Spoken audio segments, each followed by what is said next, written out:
خلق اللہ السماوات والارض بالحق ولتجزى كل نفس بما كسبت وهم لا يظلمون، کہ یہ زمین و آسمان جس اللہ نے پیدا کیے ہیں، کیا خیال ہے تمہارا یہ اس نے باطل پیدا کیے؟ اگر رفقائے محترم آپ کا چھوٹا سا ادارہ ہو تو آپ اس ادارے کو غلط ہاتھوں میں دینا پسند کریں گے؟ تو کیسے ہو سکتا ہے کہ یہ پوری کائنات، یہ بر اعظموں کے بر اعظم اللہ غلط ہاتھوں میں دے دیں اور ہم جیسے صحیح ہاتھ موجود ہو اور حقدار ہو؟ تو یہ تو اللہ کے بارے میں ناانصافی ہے۔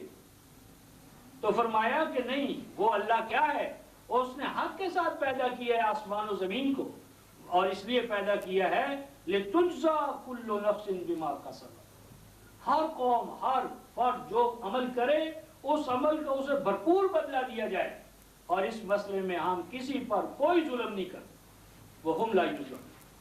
تو یہ موضوع قرآن کا ایک مستقل موضوع ہے رفقائے محترم، کہ حیات دنیا میں جزا بھی ہے اور سزا بھی ہے۔ حیات دنیا میں اللہ کی الوہیت اور قانون مکافات عمل کی جو ہے نا کمزوری یا کامیابی کا نہ ہونا، یہ مذہب کی جان ہے۔ مذہب شروع ہوتا ہے عذاب قبر سے، مذہب کی اپروچ عذاب قبر ہے۔ اگر عذاب قبر اور وہاں کے بچھو اور سانپ نہ ہو تو مذہب کے پاس ہے ہی نہیں اپنے دلیل کے غالب کرنے کی دلیل۔ تو قبر کا عذاب اور جنت کی حوریں بس، اور دونوں موعود ہے، دونوں کی کوئی شہادت اس بارے میں نہیں ہے۔ دین حیات دنیا میں بھی کامیابی، حیات آخرت کی کامیابی، حیات دنیا کی کامیابی دلیل ہوتی ہے حیات آخرت کی۔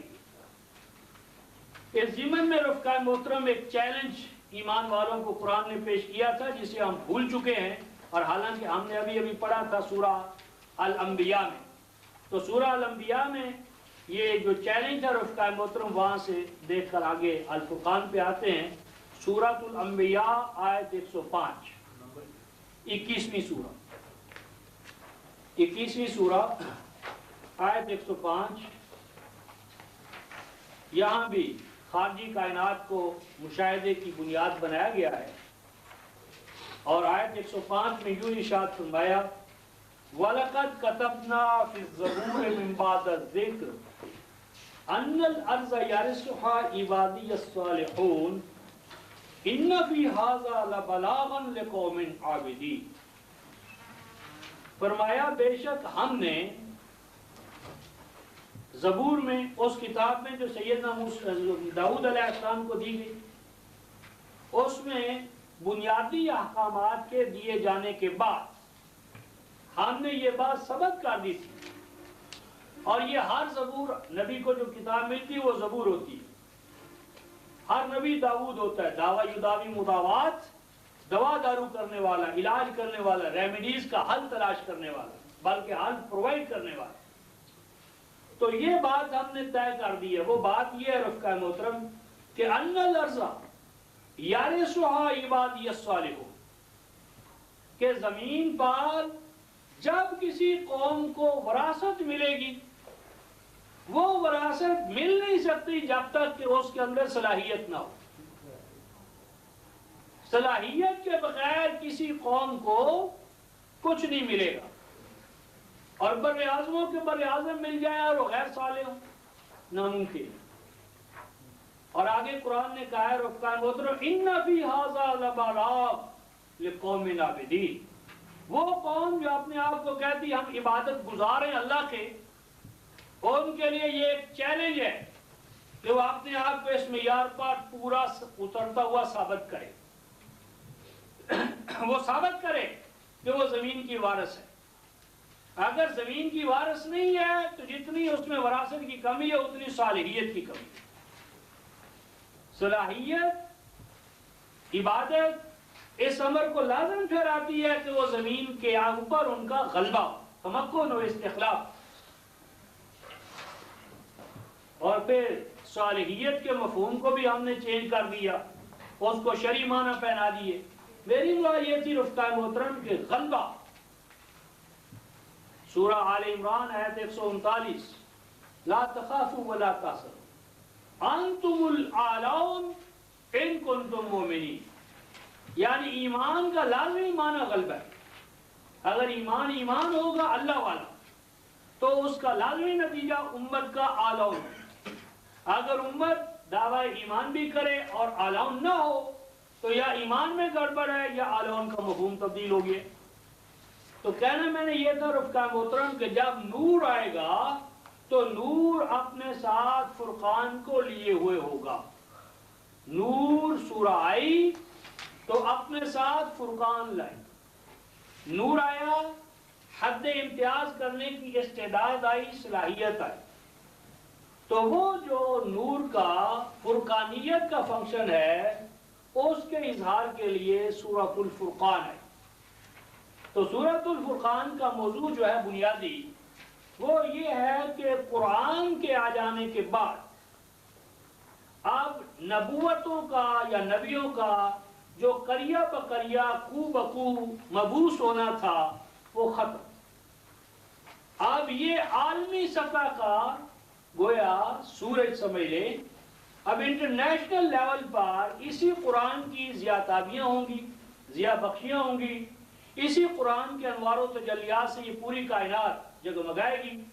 اور جو سابق اقوام ادوار میں جو وسائل کی کمی کی وجہ سے اور علاقائی رکاوٹوں کی وجہ سے جو نوع انسانی میں ربط و اتصال کے مواقع کم تھے، اس وجہ سے ان کو الگ الگ بیدار کرنے والے آئے. اب ایسا نہیں ہوگا. اب اسی قرآن کے ذریعے اقوام عالم میں وحدت پیدا ہوگی اور یہی قرآن اقوام عالم کے لیے نذیر ہونے کا فریضہ انجام دے گا. یہ قرآن حکیم میں ہم اس سورۃ الفرقان کی آیت 52 میں دیکھیں گے. رفقا محترم قرآن نے یہ کہا، سورہ الفرقان آیت نمبر 52.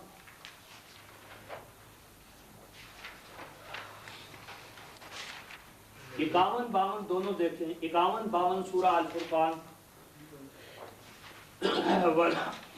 وَلَوْ شِئْنَا لَبَعَثْنَا فِي كُلِّ قَرْيَةٍ نَذِيرًا. اگر ہم چاہتے، وَلَوْ شِئْنَا اگر ہم چاہتے، لَبَعَثْنَا تو بھیج دیتے ہر بستی میں نذیر. جس طرح کہ 16:36 میں فرمایا کہ ہم نے ہر بستی میں ہر امت گروہ میں رسول بھیجا. تو اگر ہم چاہتے تو اسی طریقہ کار کے تحت ہر قوم، بستی، مجموعے، علاقے کی طرف رسول بھیج سکتے تھے. لیکن اس صورت میں اقوام عالم میں جو تمرکزیت ہے، وحدت ہے، وحدانیت ہے، وہ پیدا نہ ہو سکتی. اس لیے فرمایا فَلَا تُطِعِ الْكَافِرِينَ. لہٰذا اے رسول اب آپ ان لوگوں کی بات نہ مانیں جو دوبارہ انسانیت کو ٹکڑیوں میں تقسیم کرنا چاہتے ہیں. دوبارہ علاقائیت یعنی قرآن انٹرنیشنلزم کا داعی ہے اور یہ چاہتے ہیں کہ دوبارہ یہ سرائکی ہے، یہ پنجابی ہے، یہ پٹھان ہے، یہ بلوچی ہے. قرآن تو ایک نظریے کی اشتراک پر پوری نوع انسانی کو متحد کرنے کے لیے آیا اور یہ چھوٹے چھوٹے دائروں کے تضادات الجھا کر یا ان کو ابھار کر امت مسلمہ ہی کو ٹکڑے ٹکڑے اور پارا پارا کرنا چاہتے ہیں. فَلَا تُطِعِ الْكَافِرِينَ. اس نوع انسانی کی وحدت کے یہ جو دشمن ہیں کافر، ان کی بات مت مانیں، ان کا کہا مت مانیں، ان کو اعتبار کے قابل مت سمجھیں. اور آگے فرمایا رفقا محترم وَجَاهِدْهُمْ بِهِ جِهَادًا كَبِيرًا. اور جہاد کر اے نبی تو ان کے خلاف. اور جہاد میں تیرا اسلحہ کیا ہے؟ ویپنری کیا ہے؟ تمہارے لیے آرڈیننس فیکٹری کیا ہے جہاں سے تمہارے لیے اسلحہ تیار ہوگا؟ یہ صرف ایک آیت جلیلہ، یہ اس کا یہ ایک چھوٹا سا حصہ رفقا محترم اگر امت مسلمہ کی افواج، جنود، اساقر، حکمران سمجھ لے تو کتنے ہی ہمارے مسائل حل ہو جائیں. قرآن کہتا ہے وَجَاهِدْهُمْ بِهِ جِهَادًا كَبِيرًا. سب سے بڑا جہاد کا تو قرآن کی بنیاد پر. سب سے بڑا ایٹم بم رفقا محترم امت مسلمہ کا قرآن ہے. سب سے بڑی فیکٹری، آرڈیننس فیکٹری امت مسلمہ کی قرآن ہے اور سب سے بڑا اسلحہ قرآن ہے. تو جب سے اس امت نے قرآن کے اسلحے کو چھوڑا ہے اور صرف مادی اسلحہ اس کو اساس بنایا ہے تو کبھی کامیابی نہیں ملی. اور جب قرآن موجود تھا تو ٹوٹی ہوئی تلواریں تھیں، چند گھوڑے چند اونٹ، لیکن قرآن اور رحمان کی وجہ سے غلبہ ملا. تو جب قرآن اور رحمان کو چھوڑا، افواج، جدود، اساکر، اسلحہ، ہر طرح کا بہتات کے باوجود ناکامی و نامرادی. تو ہماری امت مسلمہ کی جو کامیابی کے لیے سب سے بڑا سورس ہے رفقائے محترم وہ قرآن ہے. سب سے بڑے جہاد کا سب سے بڑا ذریعہ صرف اور صرف قرآن. وَجَاهِدْهُمْ بِهِ جِهَادًا كَبِيرًا. تو یہ ہے سورہ الفرقان. سورہ الفرقان کا موضوع ہوا قرآن کی فرقانیت، اور اس فرقانیت کے نتیجے میں عالم انسانی میں جہاد کبیر کا آغاز، یعنی سب سے بڑی کمپریہنسو سٹرگل. کیونکہ اب تا قیام قیامت کوئی نبی نہیں آنے کا. اب یہ ختم نبوت کے بعد ختم رسالت نہیں ہوئی، رسالت جاری ہے. یعنی پیغام قرآن نبی پاک صلی اللہ علیہ وسلم کے بعد یہ امت کے کندھوں پر آپ کے اور میرے ذمہ واجب ہے کہ ہم 6:19 کے تحت لِأُنذِرَكُمْ بِهِ وَمَنْ بَلَغَ، کہ ہم اس قرآن کو خود پہنچائیں، اپنے ہاں ایسے ادارے کریں، ایسے ادارے قائم کریں، ایسے حالات پیدا کریں کہ قرآن آخری انسان تک دنیا کے کونے کونے میں پہنچے. اور یہ ہے جہاد کبیر، سب سے بڑا جہاد. تو سورۃ الفرقان سورۃ النور کا تکملہ ہے، اور عالمی اسلامی یا جماعت مومنین کے اندر جہاد عالمی جہاد جو ہے اس کے لیے اسے تیار کرنا ہے. لیکن عالمی جہاد کا معنی ایٹم بم چلانا نہیں ہے، دہشت گردی نہیں ہے، یعنی مسلم ایکٹیوسٹ کا معنی یہ نہیں کہ دوسروں کو تشدد کا نشانہ بنائے، دوسروں پر جا کر مار دھاڑ کرے، بلکہ انہیں قرآن کے نور سے، قرآن کی حکمت سے، قرآن کی دانش سے، قرآن کے دلائل و بینات سے قائل کرنا، قرآن کی رحمانیت اور رحیمیت جو ہے اس کی آگاہی اور اس کا شعور ان میں بیدار کرنا، نوع انسانی کی جو وحدت کا پیغام ہے اسے پیش کرنا. یعنی ربوبیت عالمینی جو ہے الحمدللہ رب العالمین. تو ربوبیت عالمینی، اخوت عالمینی، مساوات عالمینی، تو رحمانیت اور رحیمیت کا جو منشور ہے سورۃ الفاتحہ میں، اس کی پروڈکشن کا نام ہے سورہ الفرقان. تو اس حوالے سے ہم رفقائے محترم اب آغاز کرتے ہیں. بسم اللہ الرحمن الرحیم. سورۃ الفرقان. تبارک الذی نزل الفرقان علی عبدہ لیکون للعالمین نذیرا. تبارک کا رفقائے محترم برکہ سے برکہ. ہمارے ہاں تو برکت کو کہتے ہیں برکت، برکت بی بی، خیرات کو برکت ہوگی، فلاں کرو برکت، لیکن برکت ہوتی کیا ہے؟ یہ ہے سب سے بڑا ظلم کہ الفاظ میننگ لیس ہو گئے، باوجود اس کے کہ الفاظ کثرت کے ساتھ بولے جاتے ہیں، لیکن اس کے باوجود ابہام ہے، ثواب ہے، نظام مصطفیٰ ہے، نعرے بہت اونچے اونچے، لیکن مفہوم کے حوالے سے گڑبڑ. تبارک ہے رفقائے محترم برکہ سے، اور برکہ کہتے ہیں حوض کو، ایسا حوض جو پانی سے لبالب بھرا ہو اور جتنا اس میں سے نکلے اتنا پھر دوبارہ بھرا جائے. تو تبارک کا معنی ہے برکات دہندہ، یعنی پانی عطا کرنے والا. اور پانی جہاں آئے گا تو کیا ہوگا؟ زندگی آئے گی، خوشحالی آئے گی، فارغ البالی آئے گی، آبادی آئے گی، نیا آرڈر آئے گا، نیا نظام آئے گا. یعنی جہاں بقرہ ہوگا، بقرہ کا معنی ہے چشمے کا پھوٹنا، جہاں چشمہ پھوٹے گا آل و عمران، وہاں سوشیالوجی آئے گی. آل و عمران کا معنی سوشل آرڈر. جہاں پانی ہوگا، کنواں ہوگا، تو کنویں کے ارد گرد آبادی آئے گی. جہاں کنواں ہوگا راستہ پڑے گا. تو جہاں پر بقرہ یعنی چشمہ پھوٹے گا علم الہی کا، تو اس کا لازمی نتیجہ کیا ہے؟ آل و عمران، سوشل آرڈر، سوشیالوجی، ایک خاص سسٹم آف لائف جو ہے وہاں سے پھوٹ پڑے گا. تو آپ فرمایا تبارک، پانی عطا کرنے والا، پانی کے وسائل عطا کرنے والا. انسانوں کو سرسبزی، شادابی اور ہریالی عطا کرنے والا الذی، وہ اللہ ہے، نزل الفرقان، جس نے اتارا، بھیجا، نازل کیا فرقان، حق اور باطل کو جدا کرنے والا، الگ الگ کرنے والا فرقان قرآن، کس پر نازل کیا؟ علی عبدہ، اپنے بندے پر۔ کیوں نازل کیا؟ مردوں کو ثواب پہنچانے کے لیے، سطروں پر انگلیاں پھیر پھیر کر ثواب لینے کے لیے کیوں بھیجا ہے؟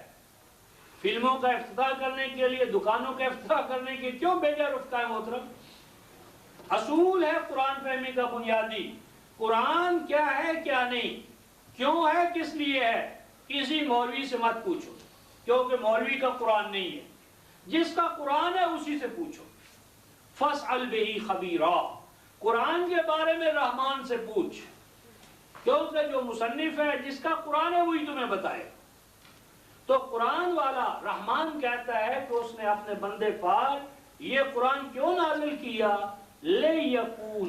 لیکونا، تاکہ ہو جائے وہ بندہ، اور لیکونا کے اندر دوسرا امکان الفرقان، تاکہ یہ فرقان ہو جائے، تاکہ یہ قرآن ہو جائے للعالمین، تمام اقوام عالم کے لیے، نذیرہ، آگاہ کرنے والا، خبردار کرنے والا، جگانے والا، ان کو اویئر کرنے والا، تو خواب غفلت سے جگانے والا، فرائض و واجبات سے آگاہ کرنے والا، آنے والے خطرات سے قبل از وقت بیدار کرنے والا، یہ قرآن۔ تو لے یقونا کی جو ضمیر فاعل ہوا ہے وہ ابد کی طرف بھی جا سکتی ہے، فرقان کی طرف بھی جا سکتی ہے، اور دونوں کی طرف اپنے اپنے دائرے میں اس کا مرجع ہے، اور یہی قرآن کا مثانی ہونا ہے، اور یہی وہ پہلو ہے جو ترجمے میں ممکن نہیں۔ اس کے لیے عربی زبان اور اس کا گہرا ادراک ضروری۔ اچھا، یہ جس ذات نے القرآن نازل کیا ہے، الفرقان نازل کیا ہے، وہ ہے کون سی ذات؟ کون سی ذات ہے جس نے اپنے بندے پر یہ فرقان نازل کیا تاکہ وہ اقوام عالم کے لیے آگاہ کرنے والا ہو؟ الذی لہ ملک السماوات والارض، یہ اس ذات نے بھیجا ہے کہ یہ جو واحد مالک ہے تمام سماوی کروں کا اور زمینی کروں۔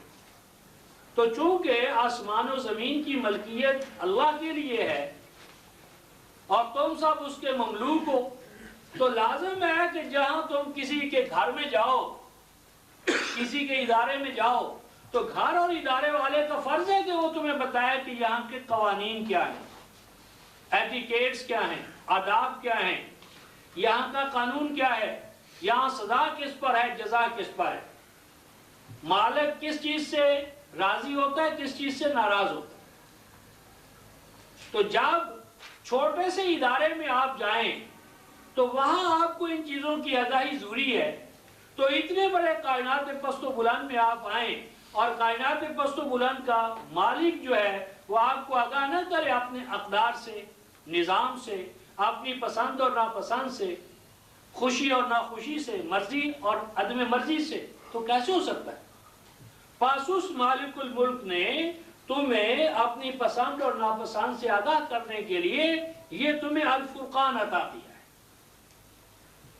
اور نہ صرف وہ زمین و آسمان کا مالک ہے بلکہ ایک اور بات سنو، وَلَمْ يَتَّخِذْ وَلَدًا، اور اس اللہ نے نہ تو کسی کو بطور بیٹا جنا ہے اور نہ کسی فرد یا قوم کو اپنے لیے اڈاپٹڈ سن بنایا ہے، نہ اس کے ہاں لم یلد ولم یولد، نہ وہ جنا گیا نہ اس سے کوئی جنا گیا، نور من نور اللہ، اس نور سے کوئی اور نور پیدا ہو، یہ لم یلد ولم یولد کے خلاف ہے، نہ جننے کے حوالے سے اور نہ اڈاپٹ، کسی کو اختیار کر لے، قرار دے لے، دونوں میں نہیں۔ کیوں؟ اس لیے رفقائے محترم کہ ولد کمزوری ہے، ولد کا ہونا والد کے لیے کمزوری ہے، وہ جانتا ہے کہ میں بوڑھا ہو گیا تو میرے لیے عصائے پیری چاہیے، میرے بڑھاپے کا کوئی مداوا ہو، سہارا ہو، کہ کل کو میں اسے یہ تفویض کر سکوں، تو یہ ایک کمزوری ہے نقص الوہیت میں اگر ایسا ہو، اور وہ اللہ جو ناقص ہوگا وہ اللہ کیا ہوگا؟ تو اس لیے ولد کا ہونا والد کے لیے ایک احتیاج ہے، حاجت مندی ہے، اور وہ اللہ کیا جو محتاج ہو۔ اس لیے چونکہ وہ مالک تو ہے لیکن اس میں احتیاج نہیں ہے کہ وہ کسی اپنے لیے کوئی لڑکا بنائے۔ اور آگے فرمایا کہ چلو لڑکا نہ ہو تو اپنے حکومت و اقتدار میں کسی کو شریک ہی کر لے، پارٹنر دے دے، سانجھا ہو جائے، اشتراک ہو جائے۔ جس طرح ہمارے ہاں تصور آیا شرک میں ڈیلیگیشنز آف پاور، کہ پاور اللہ نے ڈیلیگیٹ کر دی ہیں، اور یہی شرک رفقائے محترم مشرکین مکہ کا تھا۔ وہ بھی یہی کہتے تھے کہ وہ خالق مالک تو وہی ہے، صرف اس نے اپنے اختیارات فلاں بندے کو فلاں کو تفویض کر دیے۔ لا شریک اللہ، کوئی شریک نہیں ہے، الا مگر تملکہم وما ملک، کہ جن کو اپنے کچھ چیزوں کا مالک بنا دیا ہے، اپنے طور پر وہ مالک نہیں ہے۔ تو قرآن نے کہا وَلَمْ يَكُنْ لَهُ شَرِيكٌ فِي الْمُلْكِ، اور نہیں ہے کوئی بھی پارٹنر، حصے دار، سانجھا رکھنے والا، اشتراک رکھنے والا حکومت میں، اقتدار میں، مالکیت میں۔ اور آگے فرمایا کہ وہ ذات وہ ہے کہ خالق کل شیء، کہ اس نے ہر چیز کو پیدا کیا، فقدرہ تقدیرا، اور ہر چیز کے لیے اس نے پیمانے مقرر کر دی، یعنی ہر چیز اس کے لیے ایک پیمانہ ہے، اور ہر حالت کے لیے پیمانہ ہے۔ مثلا پانی، وہی پانی کشتی کے نیچے ہو تو ایک اور پیمانہ ہے، کشتی کے اندر آ جائے تو ایک دوسرا پیمانہ ہے، وہی پانی دریا کے بیڈ کے اندر رہے ایک اور پیمانہ ہے، اور وہ دریا کی حدود سے نکل جائے ایک دوسرا پیمانہ ہے۔ آگ اگر آگ کے چولہے کی حدود میں رہے ایک اور میجرمنٹ ہے، اندازہ ہے، اگر وہ حدود سے نکل کر خیمے میں آ جائے ایک اور پیمانہ ہے۔ تو خالق کل شیء، اس نے ہر چیز کو خلق کیا، فقدرہ تقدیرا، اور اس نے ہر چیز کے لیے الگ الگ اقدار ٹھہرا دی، قوانین، ہر چیز کو پیمانوں میں، اقدار میں، میجرمنٹس میں، سٹینڈرڈز میں، نارمز میں، قوانین میں، اقدار میں ان کو جکڑ دیا تاکہ تم اس کائنات کو مسخر کر سکو۔ سخر لکم ما فی السماوات و ما فی الارض، اگر یہ کائنات ہوتی اور کائنات میں قانون کی اطاعت اور اتباع کا جذبہ نہ ہوتا، اگر اشیاء کائنات کے اندر قانون میں جکڑا جانا، قانون کی پابندی اس کی خوب نہ ہوتی تو اس کائنات سے استفادہ ناممکن ہوتا۔ اگر آج آگ کچھ ہے تھوڑی دیر میں کچھ ہے، آج پانی کچھ ہے تھوڑی دیر میں کچھ ہے، اگر پراپرٹیز جو ہے اشیاء کی اگر یہ چینجیبل ہوں ہر حال میں، کبھی کچھ تو یہ نظام کائنات جو ہے اس سے استفادہ ناممکن ہے۔ تو اس نے ہر چیز کے لیے اقدار ٹھہرا دی۔ فرمایا وَاتَّخَذُوا مِن دُونِهِ آلِهَةً لَا يَخْلُقُونَ شَيْئًا وَهُمْ يُخْلَقُونَ، فرمایا اختیار کر لیے انہوں نے اللہ کے ساتھ من دونی کا معنی یہ نہیں ہے کہ اللہ کو چھوڑ کر، یہ جو ترجمہ کیا گیا ہے نا اللہ کو چھوڑ کر، یہاں سے ایک بہت بڑا فساد پیدا ہوا، اور وہ یہ جی ہم نے اللہ کو چھوڑا کب ہے؟ مشرکین مکہ نے تو چھوڑ دیا تھا، ہم کہاں اللہ کو چھوڑے ہوئے ہیں، ہم تو اللہ کو مان کر یہ سارا کام۔ تو اس ضمن میں رفقائے محترم قرآن حکیم نے سورہ المائدہ کی آیت 116 میں یہ اصول بتایا ہے دون کا، کہ جب اللہ تعالیٰ قیامت میں عیسیٰ ابن مریم سے فرمائیں گے، پوچھیں گے اَأَنْتَ قُلْتَ لِلنَّاسِ اتَّخِذُونِي وَأُمِّيَ إِلَٰهَيْنِ مِن دُونِ اللَّهِ، الٰہین، کیا ہے مسیح، کیا تو نے اپنی امت کو یہ حکم دیا تھا، تعلیم دی تھی کہ تجھے اور تیری ماں کو الہ بنا لے، آگے کیا ہے من دون اللہ، کیا معنی اللہ کو چھوڑ کر؟ آج پوری ملت نصارہ سے پوچھ لیں کیا کہتے ہیں، التثلیث فی التوحید والتوحید فی التثلیث کہ ایک 3 میں ہے، 3 1 میں ہے، یعنی اللہ کے ساتھ اس کا بیٹا ہے، اللہ کے ساتھ میری ہے یا ہولی گھوسٹ ہے. تو وہ تثلیث جو ہے اقانیم ثلاثہ میں ایک ترادف ہے، یہ نہیں ہے کہ چھوڑتے ہوئے. اور اسی ضمن میں ایک مثال سورہ القصص کی آیت غالباً 43 ہے، 23 سورہ القصص، تو آیت نمبر 23 میں یہ ہے کہ سورہ القصص 28ویں سورہ، وَلَمَّا وَرَدَ مَعَ مَدْيَنَ، کہ جب سیدنا موسیٰ مدین کے پنگھاٹ پر پہنچے تو وَجَدَ عَلَيْهِ أُمَّةً مِّنَ النَّاسِ، تو وہاں پر آپ نے لوگوں کی ایک بھیڑ، گروہ، جتھا پایا جو اپنے جانوروں کو پانی پلا رہے تھے. اور آگے ہے وَوَجَدَ مِن دُونِهِمْ، اور پایا انہوں نے من دونہم. یہ اب یہ نہیں ہے کہ وہ امت من الناس کو نہیں پایا، حالانکہ وہاں لفظ ہے واجدہ، یعنی اس نے امت من الناس کو بھی پایا اور ان کے ساتھ ساتھ ومن دونہم، اور ان کے ساتھ ساتھ امرأتین تذودان، 2 عورتیں پائیں جو اپنے جانوروں کو روکے ہوئی تھی. یعنی اب یہ نہیں ہے کہ وہ امت من الناس ہٹ کریں. اور اس ضمن میں رفقاء محترم 39:2 دیکھیں، 39:2 سورہ الزمر،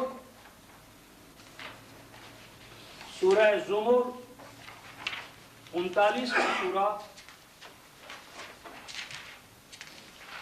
آیت نمبر 2.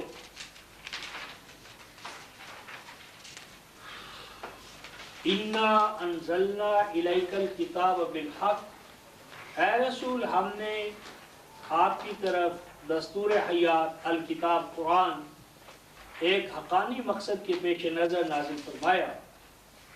فَاعْبُدِ اللَّهَ، پس عبادت کا، محکومی اختیار کر اقدار الہیہ کی، قوانین الہیہ کی. اے رسول تو کس طرح؟ اللہ کے عبد بننے کا کیا معنی ہے؟ یہ ہے شرط جو یہاں پر حال کے طور پر ہے، مخلصا لہ الدین. دوسرے مقام پر البینہ میں مخلصین لہ الدین، یعنی دین کو خالص کرو اللہ کے لیے. دین کا کوئی حصہ نہیں جہاں پر نبی حاکم ہو، ولی حاکم ہو، فقیہ حاکم ہو، پریسٹ حاکم ہو. مخلصاً خالص کرتے ہوئے، لہو اس اللہ کے لیے، الدین، دین لینا اور دینا، دین سیکھنا اور سکھانا، دین میں کیا فرض ہے کیا نہیں، یہ صرف اور صرف اللہ کا کام ہے. نبی کا بھی یہ منصب نہیں، کیونکہ نبی کو تو حکم ہو رہا ہے فَاعْبُدِ اللَّهَ مُخْلِصًا لَهُ الدِّينَ، نبی تو پہلے مامور کیا گیا ہے. نبی پر بھی واجب ہے کہ وہ دین صرف اور صرف اللہ سے لے. تو نبی کا کام دین سازی نہیں. یہ ہے شرک کا جو امت میں رجحان آیا ہے، رسول پرستی، اور پھر رسول کو مستقل مطاع اور مستقل دین ساز ادارہ. یہاں سے پھر اس کے نام پر روایتیں، حدیثیں، سنت، دین کی مستقل جو ہے وہ گویا مصدر بن گئی. تو دین کو ماننے کا معنی یہ ہے مخلصا لہ الدین، دین کو خالص کر اللہ کے لیے بس. الا للہ الدین الخالص، اے لوگوں سن لو کہ دین جب تک خالص نہیں کرو گے اللہ کے لیے، اللہ کی ایاک نعبد و ایاک نستعین تم نے سمجھا ہی.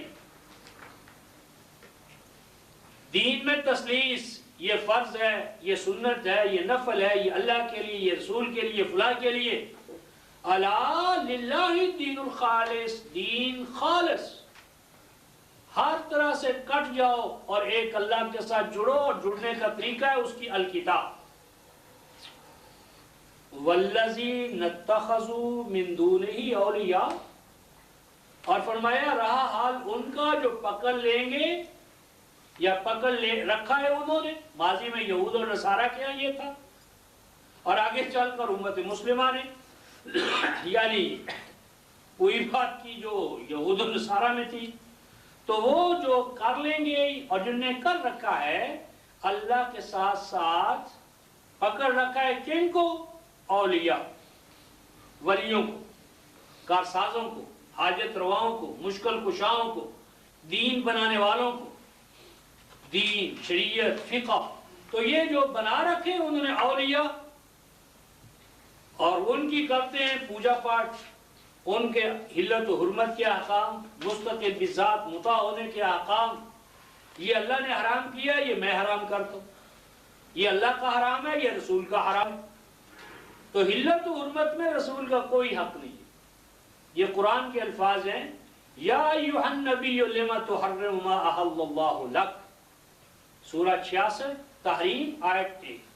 اے نبی تو اللہ کے حلال کو اپنی ذات کے لیے بھی حرام قرار نہیں دے سکتا، یہاں سے تو سارا فساد شروع ہوگا۔ تو جو نبی اللہ کے حلال کو اپنی ذات کے لیے حرام قرار نہیں دے سکتا، وہ مستقل بھی ذات حلال و حرام کی فہرست ہمیں دے دے۔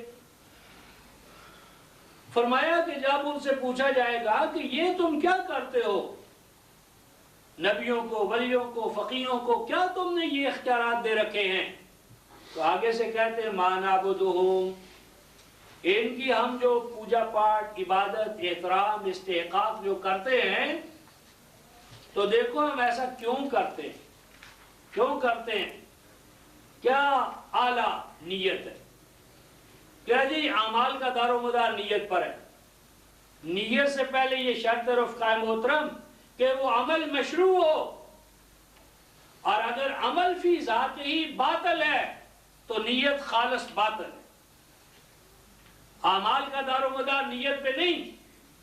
ہاں اخلاص فی الدین کے لیے اخلاص فی النیہ یعنی اللہ کی رضا مطلوب ہو، لیکن مجرد نیت خالص غلط، نیت خالص سے پہلے یہ دیکھو کہ عمل بھی خالص ہے یا نہیں۔ کیا کہتے ہیں؟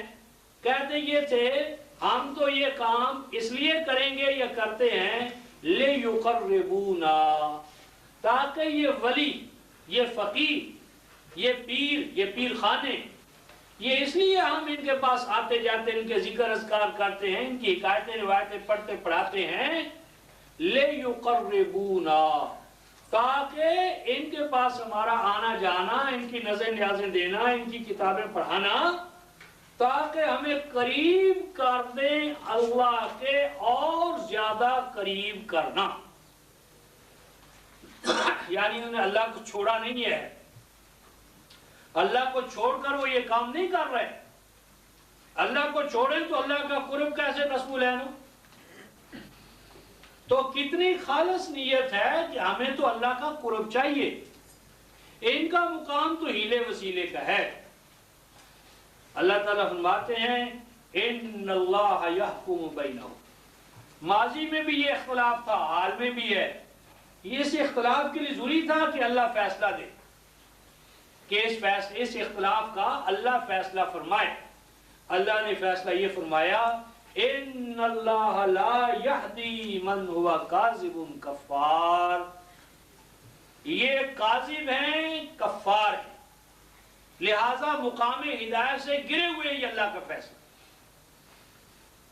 یہ کذب ہے، جھوٹ ہے کہ تم ان کا، اگر تمہیں اللہ کا قرب چاہیے تو اللہ کے قرب کا کہ اللہ نے کوئی ذریعہ نہیں بتایا، اللہ کے قرب کے لیے اللہ نے اپنے خود طریقے بتائے ہیں، احکام دیے ہیں، حکمتیں بتائی ہیں، فرمایا کہ اصل میں یہ ناشکرے ہیں، یہ ناقدر شناس ہیں، نبی کو رؤوف الرحیم مانتے ہیں تو اللہ، انہوں نے اپنے خالق کو نہیں پہچانا، اللہ کو نہیں پہچانا، یہ انسان پرستی ہے، شخصیت پرستی ہے، یہ مخلوق پرستی میں مبتلا ہیں، انہوں نے خالق کو، اس کے جلال و جمال کو، اس کے کمالات کو، اس کے اسماء حسنہ کو پہچانا ہی نہیں۔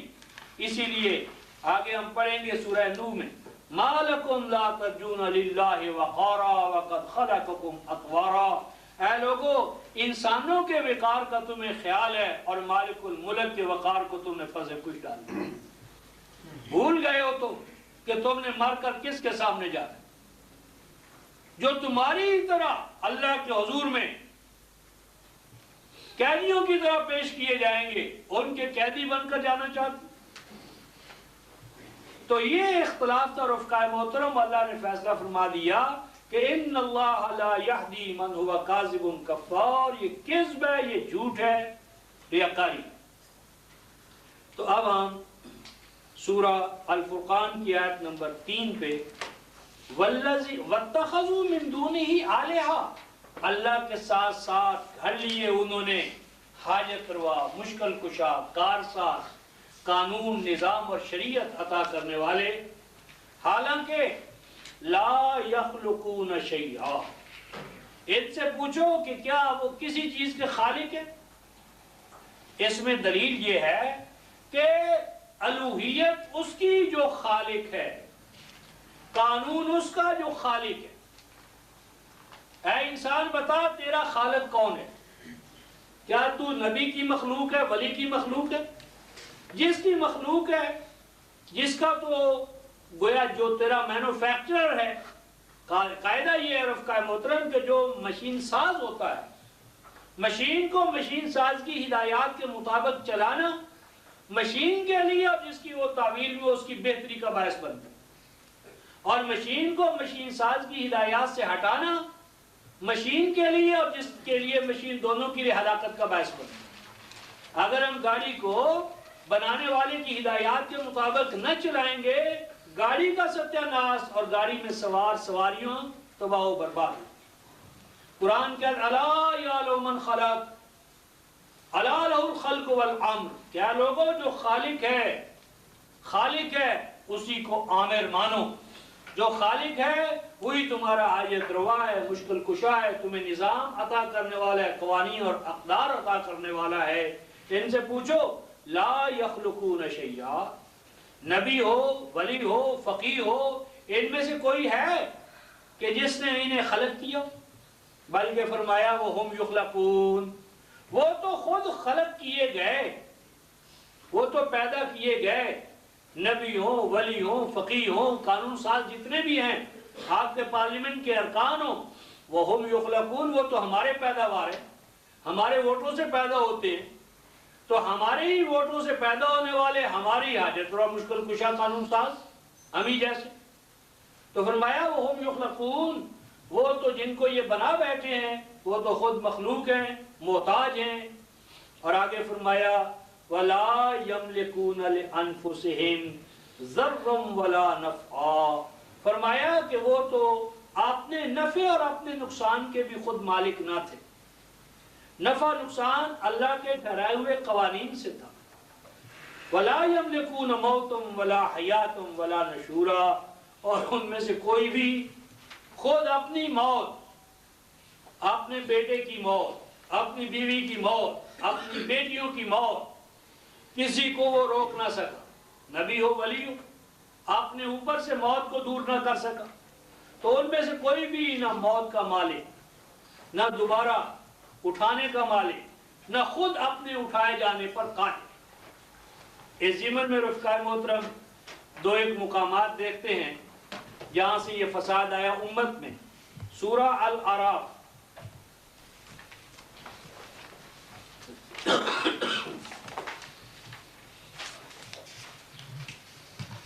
سورہ الاعراف آیت 188، 7/188۔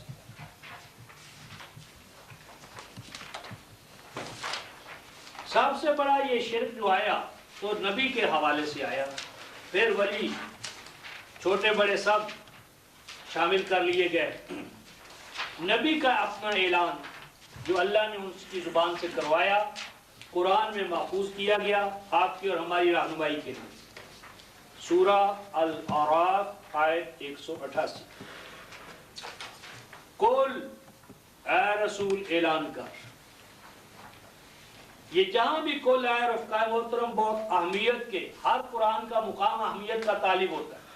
لیکن جہاں پر رسول سے کل کے تحت اعلان کروایا گیا ہو، یہ خاص مقامات ہوتے ہیں جہاں پر امت کے کھاڈ اور کھائیوں میں گرنے کا احتمال تھا، ان کھاڈ اور کھائیوں کو قبل از وقت بند کر دیا گیا۔ لیکن ہمارا کمال ہے کہ ہم نے ان دوبارہ کھاڈ اور کھائیوں کو غور گڑھوں میں تبدیل کر دیا۔ کل اے رسول اعلان کرو، لا املک لنفسی نفعا ولا ضرا، اے لوگو میں تو اپنی ذات کے حوالے سے بھی مالک نہیں، تمہارا نہیں، 1400 سال بعد میں آنے والے 14,000 سال، میں تو اپنی ذات کے حوالے سے بھی لا املکو، نہیں میں مالک، رفقائے ہوتے ہیں لا ملک تو نہیں فرمایا، ماضی کے حوالے سے لا املکو، نہیں ہوں نہ ہوں گا، چونکہ رسول پر نبوت ختم ہو رہی ہے، اس لیے ملک تو اگر نفی ہوتی تو کہنا ٹھیک ہے جی، جب رسول حیات طیبہ تھی تو نہیں تھے، اور آپ جانتے ہیں کہ جب انسان مرتا ہے ولی تو پھر اس کی قوتوں میں اضافہ ہو جاتا ہے، موت سے روح آزاد ہو جاتی ہے، پہلے تو قید ہوتی ہے پنجرے میں، اور مرنے کے بعد پھر وہ آزاد ہو جاتی ہے، زمان و مکان کی حدود کو کراس کر جاتی ہے۔ تو یہ وہ خطرہ تھا باطل کا کہ جس کے حوالے سے قرآن لا املکو فعل مضارع کے طور پر، نہ آج نہ کبھی بھی، یہ میرا مقام نہیں، منصب نہیں، فرمایا نہ میں مالک ہوں نہ ہوں گا، تمہارے ٹھہرانے سے میرے پاس یہ اختیار نہیں آ جائے گا، لنفسی اپنی ذات کے لیے، نفعا ولا ضرا، ایسا نہیں ہو سکتا کہ اللہ کے قوانین کو نظر انداز کروں، قوانین کے حوالے سے جو نفع پہنچانے والے قوانین ہیں ان کو پامال کروں، نظر انداز کروں، نفع ہو جائے، نقصان پہنچانے والے افعال و اعمال کو انجام دوں، نقصان نہ پہنچے بلکہ فائدہ ہونا شروع ہو جائے، الا ماشاء اللہ، نہیں ایسا نہیں ہوگا، جو کچھ ہوگا اللہ کے ٹھہرائے ہوئے قوانین سے ہوگا۔ ماشاء اللہ کا معنی اللہ کی ٹھہرائی ہوئی مشیت، اس نے نفع و نقصان کے لیے جو اپنی مشیت کے تحت اقدار اور قوانین ٹھہرائے ہیں، انہی سے نفع ہے انہی سے نقصان۔ مزید برآں فرمایا اے لوگو وَلَوْ كُنْتُ أَعْلَمُ الْغَيْبَ، اے لوگو اگر میں جانتا ہوتا کہ کل کو کیا ہونا ہے، جس طرح آج کہتے ہیں رسول تو عالم الغیب ہے، عالم ما کانا و عالم ما یکون، جو کچھ ہونا ہے، جو کچھ ہو رہا ہے، جو کچھ ہوگا تا قیام قیامت، رسول کو ذرے ذرے کا علم ہے، قبل از وقت، پیدائش سے پہلے، پیدائش کے بعد، عبدالآباد کے لیے، یہ عقیدہ ہے ہمارے سواد اعظم۔ قرآن نے کہا رسول کے اپنے الفاظ میں کہ لو کنت عالم الغیب، اے لوگو اگر مجھے غیب کا علم ہوتا تو پھر کیا ہوتا، جزا، یہ شرط ہے تو جزا اس کی یہ ہے لَسْتَكْثَرْتُ مِنَ الْخَيْرِ، تو تمام کامیابیاں، کامرانیاں، فائدے کی چیزیں میری ذات کے لیے جمع ہو جائیں۔ مجھے پتا ہوتا کہ طائف میں یہ ہوگا، احد میں یہ ہوگا، جعرانہ کے مقام پر قرائے قرآن کے ساتھ یہ ہوگا، تو میں قبل از وقت اس کا صدباب کر لیتا۔ وَمَا مَسَّنِيَ السُّوءُ، اور کسی محاذ پر مجھے پسپائی سے دوچار نہ ہونا پڑتا۔ اگر ایسا ہوتا، ایسا نہیں ہے، میرے اختیارات ایسے نہیں ہیں، نہ میں عالم الغیب ہوں، نہ میں مختار کل ہوں، نہ میں نفع نقصان کا مالک ہوں، ان انا الا نذیر وبشیر لقوم یؤمنون، میرا کام تو بس آنے والے خطرات سے بربنائے وہی آگاہ کرنا اور ماننے والی قوم کو بشارت دے، لقوم یؤمنون، جو امن کی تعلیم۔ اور اس ضمن میں رفقائے محترم قرآن نے ایک اپنے اندر مثال قائم کی، وہ مثال کے رسول موجود اور صحابہ کرام موجود، ولی تو بعد میں آئیں گے نا، ولی موجود نہیں، صحابہ موجود نہیں، ابو بکر موجود، عمر موجود، یعنی اصدق الصدق، یعنی صادقین کے امام، کونوا مع الصادقین، صحابہ موجود، اور صحابہ کی موجودگی میں کیا ہوا، قرآن نے اس کی ایک مثال دی ہے رفقائے محترم، ہماری اور آپ کی آنکھیں کھولنے کے لیے ذرا دیکھیں سورہ آل عمران آیت 159 کہ رسول کی موجودگی نفع اور نقصان کے قوانین، عروج و زوال کے قوانین، ان کی محکمیت یا بالادستی کی قرآن حکیم نے ایک مثال ہمارے سامنے رکھی، اور مثال سورہ آل عمران اور یہ آیت 165 فی الحال دیکھیں، 165 سورہ آل عمران آیت 165، سورہ آل عمران تیسری سورت آیت 165 فرمایا اولما اصابتکم مصیبہ قد اصبتم مثلیہا قلتم انا ھذا قل هو من عند انفسکم ان اللہ علی کل شیء قدیر۔ قدیر کا مفہوم بھی بتا دیا، مصائب کیوں آتے اس کا سبب بھی بتا دیا، نبی کا وجود کیا کر سکتا ہے کیا نہیں کر سکتا، صحابہ کا وجود کیا کر سکتا ہے کیا نہیں کر سکتا۔ دیکھیے فرمایا بھلا وہ وقت آوا لمحہ، کیا ایسا نہیں ہوا کہ جب پہنچی تمہیں تکلیف، ایسی چیز ہوئی جو انوانٹڈ تھی، ان ایکسپیکٹڈ، تم نہیں چاہتے تھے، تمہارے توقع میں نہیں تھا کہ یہ ایونٹ، حادثہ، یہ احزاب کی طرف نہیں احد کی جانب اشارہ ہے کہ جب احد میں تمہیں ہزیمت سے، پسپائی سے دوچار ہونا پڑا، قد اصبتم مثلیہا، حالانکہ تم اس سے پہلے ابھی احد میں اور اس سے پہلے بدر میں دو چند دنیں غزان پہنچا چکے تھے، نقصان پہنچا چکے تھے، فتح مکمل طور پر بدر میں تم پا چکے تھے اور احد کے آغاز میں بھی تمہاری فتح تھی، لیکن اس کے بعد تمہارے لیے ایک ہزیمت، پسپائی، نقصان کی شکل سامنے آ گئی۔ تم نے پوچھا، تم نے سوال کیا، اے رسول انا ھذا، یہ پسپائی ہمیں کہاں سے آ گئی؟ انا ھذا میں بہت عظیم سبق ہے، زندہ اور مردہ قوم، یعنی انا ھذا یعنی انالیٹیکلی یہ دیکھو، یہ تجزیہ کرو کہ یہ حادثہ کیوں ہوا۔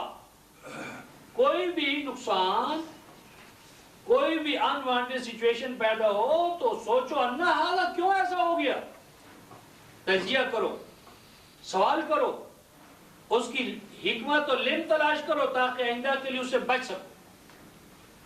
تو تم نے پوچھا انا ھذا، یہ کہاں سے آ گئی مشکل مصیبت ہمارے لیے؟ اب دیکھیے، رسول بنفس نفیس غزوہ احد میں موجود کمانڈر ان چیف کے طور پر، اور صحابہ موجود، رسول خاتم النبیین موجود بنفس نفیس، اور صحابہ ایمان میں نبی کے بعد سب سے آگے موجود، اس کے باوجود ان کو نقصان ہوا۔ تو اس کا مطلب ہے کہ اگر رسول طبی طور پر بھی موجود ہو اور غلطی بھی صحابہ سے ہو تو بھی رسول کا طبی وجود اس غلطی کے نتائج کو نہیں تبدیل کر سکتا۔ آج تو وفات پا گئے، آج تو مسئلہ ہی اور ہے، یعنی اگر رسول طبی طور پر موجود ہو، فزیکلی موجود ہو، اور امت میں صحابہ جیسے افراد ہو، اور وہ اللہ کے کسی ٹھہرائے ہوئے قانون کو توڑ دے، تو لا املک لنفسی ضرا ولا نفع، ایسا نہیں ہو سکتا کہ نبی کے وجود کی وجہ سے وہ جو قانون شکنی ہوئی ہے اس کے نتائج و ثمرات منفی کی بجائے مثبت ہو جائے، تخریبی کی بجائے تعمیری ہو جائے۔ نبی کی موجودگی میں صحابہ سے یہ ہوا۔ تم نے سوال کیا انا ھذا، ایسا کیوں ہو گیا، کہاں سے یہ ہزیمت ہمارے لیے آ ٹپکی؟ کل، جواب دو، یوں بھی ہو سکتا تھا آج جو ہمارا وتیرہ ہے، اگر ناکامی ہو گئی اللہ کی طرف سے، بیماری آ گئی اللہ کی طرف سے، کسی مہم منصوبے میں ناکام ہو جائے اللہ کی طرف سے، کامیابیاں اپنی جانب سے، ناکامیاں اللہ کی طرف سے. یہ غلط بات ہے. اللہ نہیں چاہتا رفقائے محترم کہ ہم ناکام ہوں. اللہ نہیں چاہتا کہ ہم بیمار پڑے رہیں. اللہ نہیں چاہتا کہ ہم مفلوج ہو کر زمین میں محتاجگی کی حالت میں رہیں. یہ اللہ کی پسند نہیں ہے، اللہ کی مرضی نہیں ہے. اپنے بندوں کے بارے میں اس کا یہ فیصلہ نہیں ہے. یہ ہماری اپنی کہیں نہ کہیں طبی قوانین کی خلاف ورزی کا ثمرہ ہے. قرآن کہتا ہے قُلْ هُوَ مِنْ عِنْدِ أَنفُسِكُمْ، ہر ناکامی جو تمہارے اوپر آتی ہے وہ تمہارے اپنے نفوس کی وجہ سے آتی ہے. یا تو تمہارے اپنے نفس امارہ کی کارستانی ہوتی ہے، یا تمہارے بھائی بندوں کا کھیل ہوتا ہے. تمہارے بھائی بند، تمہاری ایڈمنسٹریشن، تمہاری حکومت، تمہارا معاشرہ، تمہاری اپنی ذات، تمہارے اپنے بھائی بند، تمہارا گھریلو نظام. من عند انفسکم سے نفس انسانی سے لے کر پورا جماعتی نظام، سماجی، سیاسی، حکومتی، جتنے بھی یہ پہلو ہیں، فرمایا یہ سبب بنتے ہیں ناکامی اور نامرادی کا. اور 42-30 میں تو یہ فیصلہ ہی فرما دیا رفقائے محترم، 42-30 سورہ شورى کی آیت 30 میں، کہ جو مصیبت بھی آتی ہے بما کسبت ایدیکم ویعفو عن کثیر، وہ لازماً تمہارے اعمال بد کا نتیجہ ہوتی ہے، بد تدبیریاں اور بد اعمالی. تو یہ ناکامی جو ہے یہ اللہ کی طرف سے نہیں آئی، ہاں اللہ کے ٹھہرائے ہوئے قوانین کے نتیجے میں آئی ہے. یعنی آگ اگر ہمارے خیمے کو جلائے گی تو وہ اللہ کے ٹھہرائے ہوئے قوانین ہی سے اس نے جلایا ہے، لیکن اللہ نہیں چاہتا کہ آگ سے ہمارے خیمے جلیں. یعنی وہ من عند انفسکم، وہ تمہاری اپنی بد پرہیزیاں ہیں، بے اعتدالیاں ہیں، قوانین اور اقدار کو پامال کرنے کے نتائج و ثمرات ہیں. من عند انفسکم. اور آگے دیکھیے ان اللہ علی کل شیء قدیر. اب یہاں قدیر کا اگر یہ معنی لیں کہ وہ قادر تو تھا پر اس کے باوجود اس نے تمہاری ٹھکائی کر دی. یعنی قادر کا یہاں کیا معنی ہوا کہ اس نے فتح و شکست کے لیے کچھ اقدار ٹھہرا دی. ان اقدار پر اگر کافر بھی عمل کرے گا تو اتنے درجے میں وہ کامیاب ہو جائے. اگر مومن اس دائرے میں غفلت کرے گا تو نقصان اٹھائے. 17-19 کُلًّا نُمِدُّ هَؤُلَاءِ وَهَؤُلَاءِ مِنْ عَطَاءِ رَبِّكَ وَمَا كَانَ عَطَاءُ رَبِّكَ مَحْظُورًا. تو اس کا یعنی فتح و شکست جو ہے، عروج و زوال جو ہے، کامیابی اور ناکامی جو ہے، اس کے لیے خَلَقَ كُلَّ شَيْءٍ فَقَدَّرَهُ تَقْدِيرًا. اس کے لیے اللہ نے اقدار ٹھہرائی ہیں. وہ اقدار جو قوم ان کو اپنائے گی عروج، جو ان کو نظر انداز کرے گی ناکامی و نامرادی. اس زمن میں رسول کا تبھی وجود بھی ایسا نہیں کر سکتا کہ امت قوانین اور اقدار الہی کی خلاف ورزی کرے اور امت کا نبی جو ہے وہ ڈھال کا کام دے. وہ صحابہ کے لیے ڈھال نہیں بن سکے، آپ کے لیے اور میرے لیے کیا بنیں گے؟ اسی زمن میں رفقائے محترم نبی کا دین سیکھیں. سنت رسول کے عاشقوں کو بتاؤ کہ آؤ ہم تمہیں بتائیں نبی کا کیا دین تھا. سورہ یونس رفقائے محترم، اے لوگو اگر تمہیں آج تک میرا دین نہیں پتا چلا تو آج تو سن لو. یہ ہے بیان قرآن میں، سورہ یونس آیت 104. ایسا اسلوب ہے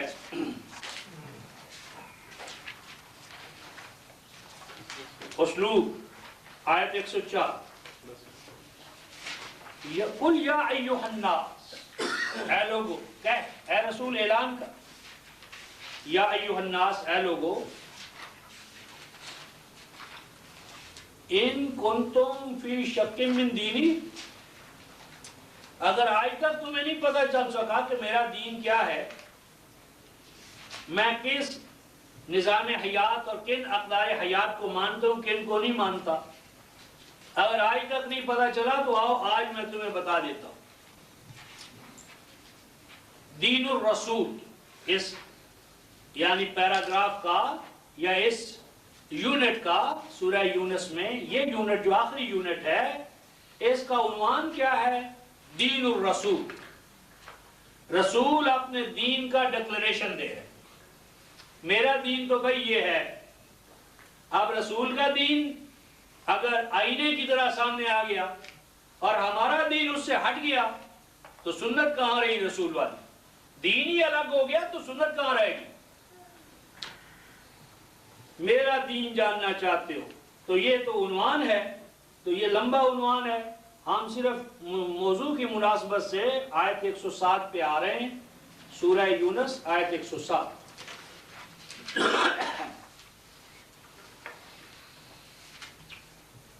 وَإِن يَمْسَسْكَ اللَّهُ بِضُرٍّ فَلَا كَاشِفَ لَهُ إِلَّا هُوَ وَإِن يُرِدْكَ بِخَيْرٍ فَلَا رَادَّ لِفَضْلِهِ يُصِيبُ بِهِ مَن يَشَاءُ مِنْ عِبَادِهِ وَهُوَ الْغَفُورُ الرَّحِيمُ. یہ رسول کو خطاب ہے. اے رسول، وَإِن يَمْسَسْكَ اللَّهُ بِضُرٍّ، اور اگر اللہ پہنچائے تجھے اپنا کوئی نقصان. اور اللہ کا نقصان پہنچانا کیا معنی؟ اللہ اگر اپنے ٹھہرائے ہوئے قوانین اور اقدار سے تجھے کوئی نقصان پہنچائے، مراد ہے کہ تو کوئی ایسا کام کرے کہ جس کے نتیجے میں تجھے ضرر کا پہنچنا ضروری ہو.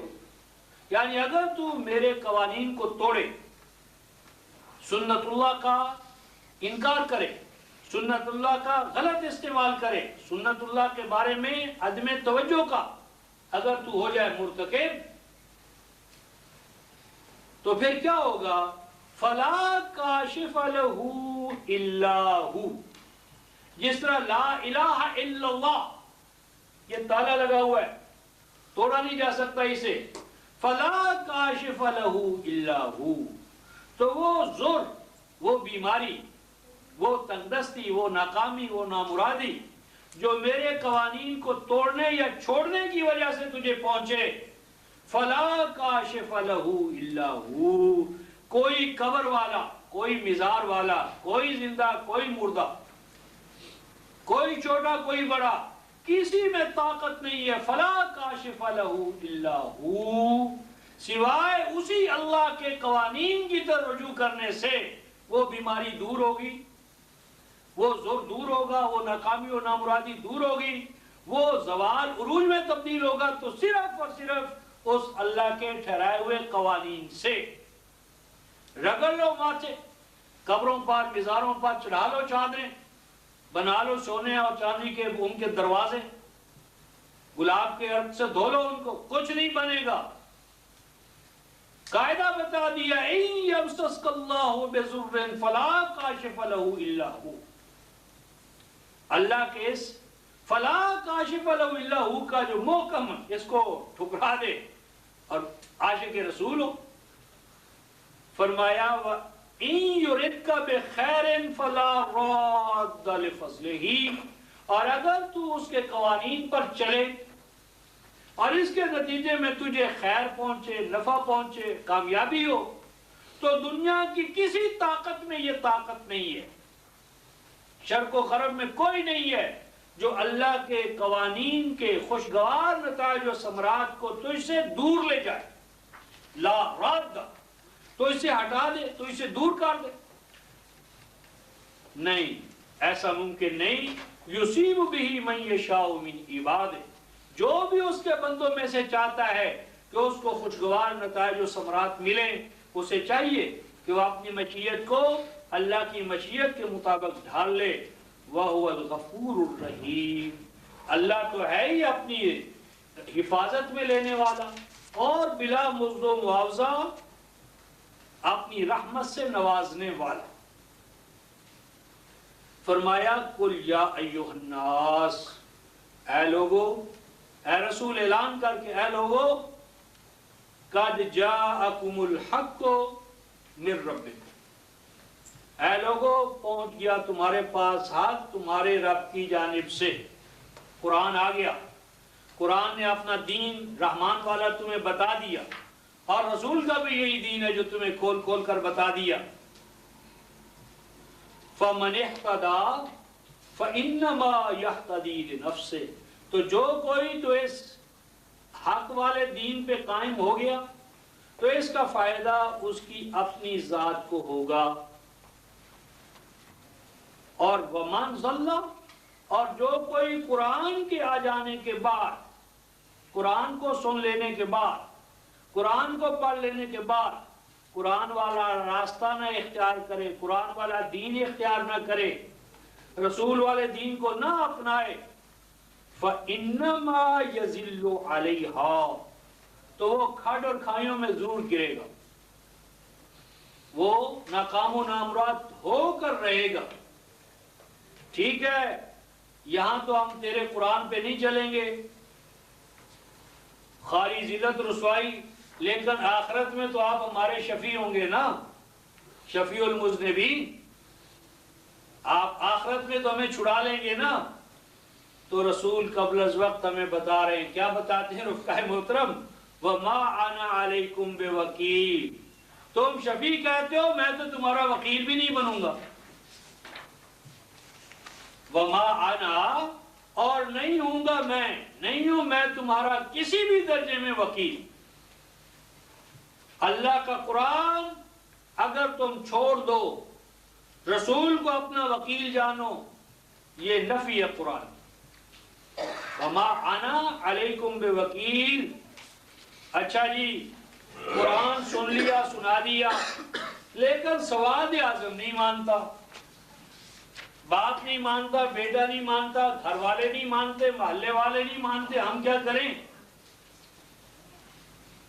فرمایا وَاتَّبِعْ مَا يُوحَىٰ إِلَيْكَ، کوئی نہیں مانتا اسے جانے دے بھاڑ میں، تو اس کے پیچھے نہ چل۔ وَاتَّبِعْ نہیں فرمایا، اے مخاطب تو نے قرآن سن لیا، وَاتَّبِعْ تو پیچھے پیچھے چل اس چیز کے جو تیری تروئی کر دی گئی ہے، کوئی اور مانے یا نہ مانے تو جواب دہ نہیں ہے، یعنی کسی اور کے آپ یا میں یا ہم میں سے کوئی جواب دہ نہیں قرار دیا گیا، ہم میں سے ہر ایک اپنے بارے میں جواب دہ ہے۔ وَاتَّبِعْ تو جواب دہ ہے، تو پیچھے پیچھے چل، پہلے خطاب رسول کو، پھر امت کے ہر فرد کہ تو پیچھے پیچھے چل اس چیز کے جو تجھے بطور وحی عطا کر دیا گیا قرآن۔ اور آگے فرمایا کہ قرآن کی اس دین پر کھڑا ہونا مکہ ہی میں مشکل نہیں تھا، آج بھی مشکل ہے، ہمیشہ مشکل رہے گا حق کا ساتھ دینا۔ کیا فرمایا؟ وَاصْبِرْ، یہ ہمت کا طالب ہے، ہمت مردہ مد خدا، ہمت کے ساتھ، جوانمردی کے ساتھ۔ صبر کا معنی ہوتا ہے مستقل مزاجی، سبارتون وہ پتھر رفقا محترم جو بحری جہاز کے نچلے خانے میں ڈالے جاتے ہیں تاکہ اس کا توازن جو ہے، وہ بیلنس جو ہے وہ ٹوٹنے نہ پائے۔